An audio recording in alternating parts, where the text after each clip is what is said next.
Hi, welcome to Tamil Technic. இந்த வீடியோவில் நம்ம எதை பற்றி பார்க்க போகிறோம்னா ரெஃப்ரிஜரேஷன் சைக்கிள். ரெஃப்ரிஜரேஷன் சைக்கிள்ன்றப்ப it's a closed loop cycle. உங்களுக்கு புரியும்னு நினைக்கிறேன். ஒரு க்ளோஸ்டு சர்ஃபேஸ், நீங்கள் இதுக்குள்ளே இருக்க ஒரு திங்ஸ் நீங்கள் வந்து வெளியே எடுக்க மாட்டீங்க. இது வந்து ஒரு சைக்கிள். அதனால தான் இது பேர் ரெஃப்ரிஜரேஷன் சைக்கிள். இது வந்து நடந்துக்கிட்டே இருக்கும், ரிப்பீட்டடாக இது நடந்துக்கிட்டே இருக்கும்.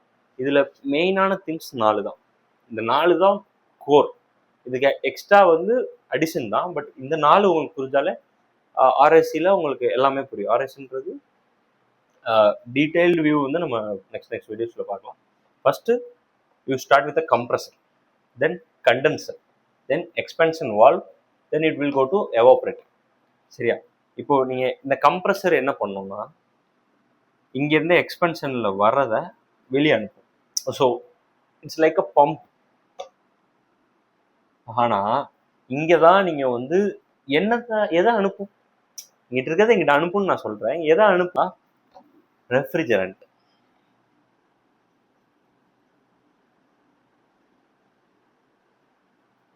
நம்ம ரெஃப்ரிஜரண்ட்டில் நிறைய டைப்ஸ் இருக்குது. நிறையா இருக்குது. ஃப்ரீயான் இருக்குது, அமோனியா இருக்குது, சில் வாட்டர் கூட சில நேரம் ரெஃப்ரிஜரண்ட்டாக யூஸ் பண்ணுவாங்க. நம்ம இங்கே ஒரு பேசிக்காக அமோனியா எடுத்துக்கலாம். ஏன்னா ரெஃப்ரிஜரேட் இண்டஸ்ட்ரியில் மேக்ஸிமம் அமோனியா யூஸ் பண்ணுவாங்க. ஸோ நம்ம இங்கே அமோனியா யூஸ் பண்ணிக்கலாம். இப்போ இந்த அமோனியா இன்னுக்குள்ளே வர கம்ப்ரஸர் ஸ்டார்டிங்கில் வரும். இட் வில் பிகம் அ எவாப்ரேட்டர்லேருந்து வரும். நம்ம க்ளோசர் சைக்கிள்னால நம்ம இங்கேருந்து ஸ்டார்ட் பண்ணலாம். இங்கே வர ஒரு கம்ப்ரஸரில் வர அமோனியாவை இது வந்து கம்ப்ரஸ் பண்ணி அமுக்கி, கம்ப்ரஸ் பண்ணுறப்ப நம்ம தெர்மோடைனமிக்ஸில் லா படிச்சிருப்போம். ஒரு என்ட்ரோஃபியை வந்து நீங்கள் கம்ப்ரஸ் பண்ணுறப்ப என்ட்ரோஃபியோட மூவ்மெண்ட் ஹீட்டை ப்ரொடியூஸ் பண்ணும். ஸோ இந்த கம்ப்ரஷன் என்ன ஆகும்னா, ஹீட்டாக ட்ரான்ஸ்ஃபர் ஆகி ஒரு ஹை ப்ரெஷரில் வெளியே போகும். கண்டென்சர் அரௌண்ட் 100 டிகிரிஸ் செல்சியஸில் அமோனியா வந்து கம்ப்ரஸ் ஆகி ஹை ப்ரெஷரில் ஒரு 14 to 15 பார் ப்ரெஷரில் போகும். இப்போ இவ்வளோ ஹை ப்ரெஷரில் போகிறது, இவ்வளோ ஹை டெம்பரேச்சரில் போகிறப்ப கண்டென்சரில் டைப்ஸ் இருக்குது. அட்மாஸ்பியரிக் கண்டென்சர் இருக்குது, செல்லன் டியூப் கண்டென்சர் இருக்குது. நம்ம அதை பற்றின டீட்டெயில்ஸ் நான் உங்களுக்கு ப்ராக்டிக்கலாக வந்து சைட்லேயே நான் உங்களுக்கு டீட்டெயிலாக காட்டுறோம். நெக்ஸ்ட் வீடியோஸில் சைட்டில் நம்ம வந்து கண்டென்சர் எப்படி இருக்கும், கம்ப்ரஸர் எப்படி இருக்கும், எவாப்ரேட்டர் எப்படி இருக்கும்ன்ற ஒரு ப்ராப்பர் வியூ வந்து நம்ம வந்து காட்டுறோம். கண்டென்சரில் டைப்ஸ் இருக்குது. இப்போ நம்ம ஃபஸ்ட்டு அட்மாஸ்பியரிக் கண்டென்சர் எடுத்துக்கலாம். அட்மாஸ்பியரிக் கண்டென்சர்னா ஒன்றும் இல்லை, ஏரில் வந்து பைப்ஸ் இருக்கும், காயில்ஸ் இருக்கும். நான் உங்களுக்கு டைரெக்டாக லைவாகவே உங்களுக்கு நான் ஃபோட்டோஸ் ஆர் சைடில் நான் வந்து உங்களுக்கு ஃபோட்டோஸ் போடுறேன், இல்லைனா வீடியோஸாக நான் வந்து ட்ரை பண்ணுறேன் காட்டுறதுக்கு. ஸோ இந்த பைப்ஸில் வாட்டர் மூலமாக கூல் பண்ணுவோம் 100 டிகிரியில் வரல. பட் இங்கே தான் நீங்கள் புரிஞ்சுக்கணும், 14 பார் ப்ரெஷர் நமக்கு வேணும். பட் நமக்கு டெம்பரேச்சர் வேணும்.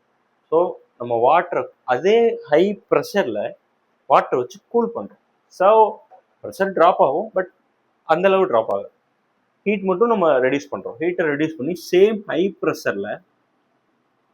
ப்ரெஷரில் லோ டெம்பரேச்சர் அரௌண்ட் ஒரு 40 டிகிரி வரைக்கும் நம்ம குறைச்சிரும். இதை எப்படி குறைப்பாங்க அப்படின்றதுக்கு சம் கால்குலேஷன்ஸ் தெரியும். கண்டென்சருக்கு சம் கெப்பாசிட்டி இருக்குது, இவ்வளோ டிகிரிஸில் வந்தால் இவ்வளோ டிகிரிஸ் வரைக்கும் குறைக்கும் அப்படின்ற கண்டென்சருக்கு ஒரு ஸ்பெசிஃபிகேஷன்ஸ் இருக்குது. இது முடிச்சு நம்ம லோ டெம்பரேச்சரில் ஹை ப்ரெஷரில் நம்ம கொடுப்போம் எக்ஸ்பென்ஷன் வால்வ். இந்த எக்ஸ்பென்ஷன் வால்வ் ரொம்ப சிம்பிளான கான்செப்ட். எக்ஸ்பென்ஷன் வால்வ் வந்து ஜஸ்ட் கான்செப்ட் தான், ஒரு வால்வ் தான் இருக்கும். அது மேபி மேனுவலாக இருக்கலாம், இல்லை ஆட்டோமேட்டிக் வால்வாக இருக்கலாம். ஹையர்லாம் இருக்கிற நாசில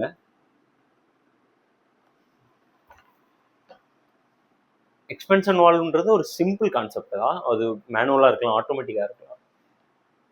ஹை ப்ரெஷரில் வர்றதை எக்ஸ்பேண்ட் பண்ணி, லைக் இதில் வர ஹை ப்ரெஷரில் வர என்ட்ரோஃபியை எக்ஸ்பேண்ட் பண்ணுறப்ப உங்களுக்கு நம்ம தெர்மோடைனமிக்ஸ் லாவில் படிச்சிருப்பீங்க, ஒரு ஃபுல்லாக ஓப்பன் பண்ணுறப்போ உங்களுக்கு அதில் இருக்க என்ட்ரோஃபி வந்து ஸ்லோ டவுன் ஆகுறப்ப டெம்பரேச்சர் ட்ராப் ஆகிடும். அது வந்து ஹீட்டை ஃபுல்லாக ரெடியூஸ் பண்ணி டெம்பரேச்சரை ஃபுல் ட்ராப் பண்ணிடும் அரௌண்ட் -5 டிகிரி. ஸோ எக்ஸ்பென்ஷன் வால்வு தான் உங்களுக்கு அந்த கூலிங் எஃபெக்டை கொடுக்கு. இந்த -5 டிகிரி அமோனியா வந்து இப்போ எவாபரேட்டருக்குள்ள போகும். எவாபரேட்டர்ன்றது ஒரு பெரிய ஃபேன் ப்ளஸ் காயில்ஸ் இருக்கும். இந்த காயிலுக்குள்ள அமோனியா ஃப்ளோ ஆகும் -5 டிகிரிஸில். இந்த ஃபேன் வந்து இங்கே இருக்க ஹீட்டை இந்த ரூமில் இருக்க ஹீட்டை எடுத்து கூலிங்கில் அப்ளை பண்ணும். ஸோ இந்த காயில் வந்து ஹீட்டை அப்சர்வ் பண்ணும். இந்த ரூமில் இருக்க ஹீட்டை அப்சர்வ் பண்ணிட்டு வெளியே போயிடும். நீங்கள் வந்து இந்த கான்செப்ட் நீங்கள் வந்து புரிஞ்சுக்கணும். இப்போ நீங்கள் ஏசி யூஸ் பண்ணுற மாதிரி இருக்கலாம், இல்லை ஃப்ரிட்ஜ் யூஸ் பண்ணுற மாதிரி இருக்கலாம். நீங்கள் வந்து எங்கேயுமே கூலிங் பண்ணலை. அந்த ரூமில் இருக்க ஹீட்டை அப்சர்வ் பண்ணி வெளியே கடத்துறீங்க. இந்த ரூமில் இருக்க ஹீட்டை வெளியே எடுக்க ஒவ்வொரு டிகிரியாக நீங்கள் எடுக்கிறீங்க. இப்போ 20 டிகிரி இருக்க ரூமை இப்போ நீங்கள் அரௌண்ட் இப்போ லைவ் எக்ஸாம்பிள் பார்த்தீங்கன்னா வீட்டில் வந்து ரூம் வந்து 30 டிகிரி இருக்கும். 30 டிகிரியில் ஒவ்வொரு டிகிரியாக நீங்கள் ஏசியை ரன் பண்ணுறப்ப சைக்கிளில் வந்து எடுத்து 24 டிகிரி வரைக்கும் நீங்கள் வச்சுக்கிறீங்க. இப்போ 24 டிகிரி நீங்கள் செட் பண்ணியிருக்கீங்க ஏசிலனா 24 டிகிரி வரைக்கும் கூல் டவுன் பண்ணிடுவோம், எடுத்துரும்.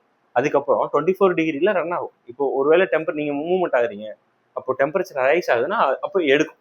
ஸோ இந்த சைக்கிள் இப்போ இங்கே இருக்க ஹீட்டை எடுத்துட்டு மீன்ஸ் அப்சர்வ் பண்ணிடும். இந்த அமோனியா வந்து அப்சர்வ் பண்ணி அரௌண்ட் ஒரு 15 டிகிரி 20 டிகிரிஸில் வெளியே வரும். திரும்ப கம்ப்ரஸர் இருக்கும். இந்த 20 டிகிரியில் வர அமோனியாவை திரும்ப கம்ப்ரஸர் ஹை ப்ரெஷரில் 100 டிகிரி ப்ளஸ் 14 to 15 பார் வெளியே இந்த சைக்கிள் ரிப்பீட் ஆகும். ஸோ இதனால தான் இது பேர் ரெஃப்ரிஜரேஷன் சைக்கிள். இப்போ உங்களுக்கு டவுட்ஸ் வந்திருக்கும், கண்டென்சர் எப்படி வேலை செய்யும், கம்ப்ரஸர் எப்படி வேலை செய்யும். மெத்தட் தெரிஞ்சால் போதும், உங்களால் லைவாக பார்க்குறப்ப உங்களால் புரிஞ்சுக்க முடியும். So that's why I take a class for thermodynamics புரிஞ்சால் தான் உங்களால் வந்து ரெஃப்ரிஜரேஷன் சைக்கிளை அண்டர்ஸ்டாண்ட் பண்ணிக்க முடியும். இப்போ இதே கான்செப்ட் தான் ஏசிக்கும் சரி, பெரிய பெரிய கோல்ட் ஸ்டோரேஜ் சரி, ஐஸ் பில்டிங் சரி, ரெஃப்ரிஜரேஷன் திஸ் இஸ் கான்செப்ட். இப்போது ஏசி நீங்கள் எடுத்தீங்கன்னா ஏசியில் 2 பார்ட்ஸ். ஒன்று அவுட்டோர் பார்ட், இன்னொன்று இன்டோர் பார்ட்.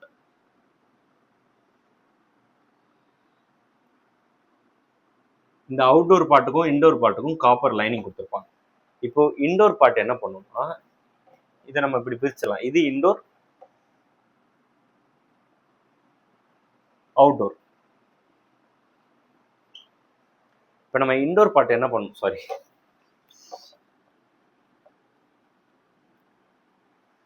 இன்டோர் பார்ட் என்ன பண்ணணும்னா, இந்த ரூம்ல இருக்க டெம்பரேச்சரை அப்சர்வ் பண்ணும். இந்த காயில்ஸில் அப்சர்வ் பண்ணி இந்த ஹீட் வந்து வெளியே போய் வெளியே இருக்க கம்ப்ரஸரில் கம்ப்ரஸ் ஆகி அந்த ஹீட் வந்து கண்டென்சருக்கு போகும். நீங்கள் வந்து ஏசியில் பேக் டோரில் ஒரு ஃபேன் இருக்கும் பார்த்துருப்பீங்க. அதுக்கு பின்னாடி ஒரு சின்ன காயில்ஸ் இருக்கும். அதுக்குள்ளே அந்த கேஸ் ஃபார்ம் ஆகும். அந்த கேஸ் அந்த ஃபேன் மூலமாக எமிட் ஆகும் வெளியே. அந்த ஹீட் வெளியே போயிட்டு திரும்ப அது எக்ஸ்பென்ஷன் வால்வுக்குள்ளே போயிட்டு திரும்ப உள்ளே வரும். இங்கே எக்ஸ்பென்ஷன் வால்வ் இருக்கும். இந்த எக்ஸ்பென்ஷன் வால்வ்லையும் திரும்ப நம்ம சொன்ன கான்செப்ட் படி எக்ஸ்பேண்ட் ஆகி திரும்ப காயிலுக்கும். இப்படி இந்த ரூமில் இருக்க 30 டிகிரி 29 28 27 இப்படி குறையும். இந்த ஒவ்வொரு டிகிரி குறையிறது இது வெளியே போய் ஹீட்டோட சேர்ந்து வெளியே போய். இதுதான் கான்செப்ட். இப்போ 24 டிகிரி வரைக்கும் இந்த ப்ராசஸ் நடந்துக்கிட்டே இருக்கும். கம்ப்ரஸர் ரன் ஆகிக்கிட்டே இருக்கும். இந்த கம்ப்ரஸர் ரன் ஆகுறது நீங்கள் வந்து இப்போ 23 செட் பண்ணியிருக்கீங்கன்னா 23 எப்போ இந்த ரூம் வந்து அட்டைன் ஆகுதோ அப்போ தான் அந்த கம்ப்ரஸர் ஷட் டவுன் ஆகும். ஸோ நெக்ஸ்ட் எப்போ நீங்கள் ஹீட் ஆகுது, உங்கள் பாடி வந்து ஹீட் எமிட் பண்ணும். இப்போ நீங்கள் வெளியே போயிட்டு வரலாம், டோர் திறந்துருக்கலாம், எங்கேயாவது நீங்கள் வந்து சின்ன கேப்ஸ் பார்க்கலாம். அந்த கேப்பில் ஹீட் என்ட்ரு ஆகிறப்ப இந்த 23 24 ஆகிறப்ப அகைன் இந்த கம்ப்ரஸர் ரன் ஆகி இந்த சர்க்கிள் நடந்து திரும்ப 23 வந்து மெயின்டைன் ஆகும். ஸோ இந்த மெயின்டைன் ஆகுறதுனால தான் இந்த ரெஃப்ரிஜரேஷன் சைக்கிள்னு நம்ம சொல்கிறோம். இது ரிப்பீட்டடாக நடந்துக்கிட்டே இருக்கும். ஸோ இந்த ரெஃப்ரிஜரேஷன் சைக்கிளை பற்றின உங்கள் கான்செப்ட் உங்களுக்கு புரிஞ்சிருக்குன்னு நினைக்கிறேன். ரெஃப்ரிஜரேஷன் சைக்கிளில் வந்து பற்றின ப்ராக்டிக்கல் அண்ட் டீட்டெயில் வியூ வந்து நம்ம சைட்டில் நம்ம வந்து மேக் பண்ணலாம். வீடியோஸ் நான் மேக் பண்ணி அப்லோட் பண்ண பார்க்குறேன். உங்களுக்கு அதில் புரியும், நல்லா டீட்டெயிலாக புரியும் நினைக்கிறேன். அதுக்கான வீடியோஸ்க்கு வெயிட் பண்ணுங்கள். ப்ளீஸ் டூ சப்ஸ்கிரைப், சப்போர்ட் பண்ணுங்கள். நிறைய வீடியோஸ் நீங்கள் பார்க்கலாம். ஃப்யூச்சரில் வந்து நம்ம நிறைய வீடியோஸ் பிளான் பண்ணிகிட்ருக்கோம். So please do subscribe. உங்களுக்கு என்ன டவுட்ஸ் இருந்தாலும் கமெண்ட்ஸில் பாக்ஸில் கமெண்ட் பண்ணுங்கள். நான் உங்களுக்கான அதை பற்றின ஒரு டீட்டெயில் வியூ, ப்ராக்டிக்கலான வியூ, ரியாலிட்டியில் அது எப்படி ஒர்க் ஆகுன்ற ஒரு டீட்டெயில்டான வியூ வந்து நான் உங்களுக்கு எக்ஸ்பிளைன் பண்ணுறேன்.